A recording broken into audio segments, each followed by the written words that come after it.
16वं वर्ष धोक्याचं ही मन जरी जुनी झाली असत तरी कालच्या घटनेने याच मुनीला नवं वळण दिलं।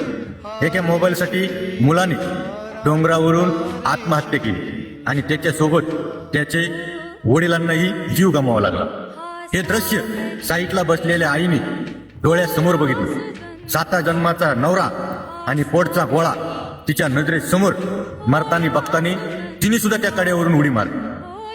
आजच्या या जगामध्ये प्रत्येक आई बापाला माझी अशी विनंती की आपल्या मुलाला शिक्षण कमी शिकवा, पण गरिबी, संघर्ष आणि आपलं पोट आणि परकं पोट या गोष्टींचं सगळ्यात जास्त शिक्षण द्या। भले तो नोकरीला नाही लागला तरी चालेल, पण गरिबीचा स्वाभिमानाने घास तरी खाईल।